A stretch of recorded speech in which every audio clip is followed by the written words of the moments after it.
Today I'm in Olympia meeting with Karla Salp. Karla works for the Washington State Department of Agriculture and is an avid gardener. In fact, she created her own YouTube gardening show called Oly Grown. And when I got into gardening, I thought, you have to think about what do you want to grow? You have to prioritize.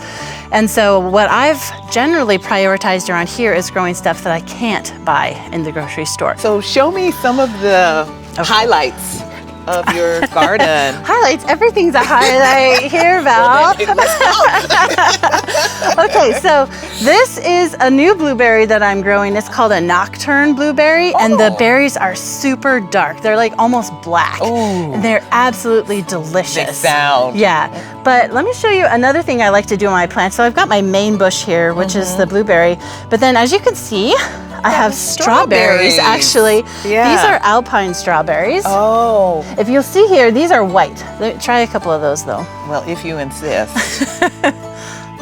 Oh, it's like candy. Yeah, they're super sweet. So this is something that I like to grow because it's something I can't get in the grocery store. And then what do you do to control pests? Because things look so healthy. Yeah, I haven't had to do much. So I have two biggest problems. One is aphids. So I have an organic spray that I use if aphids become a problem.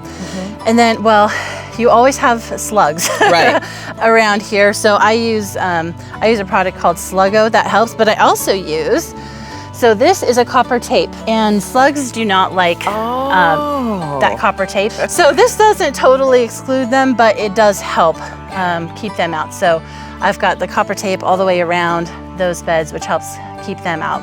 I asked Karla what advice she would give to the first-time gardeners.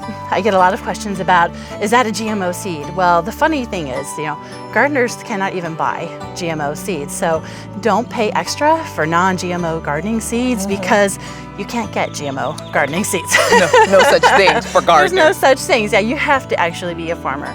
One of the things I love about gardening is that you get a small taste of what it's like for a farmer to raise a crop. Once you start doing it yourself, you realize it's not as easy as you might suppose. Well, there's just been so much that I've enjoyed here today, but thank you. Thank you for helping us to remember that connection. Thanks for coming out. You're welcome anytime. Oh, thank you.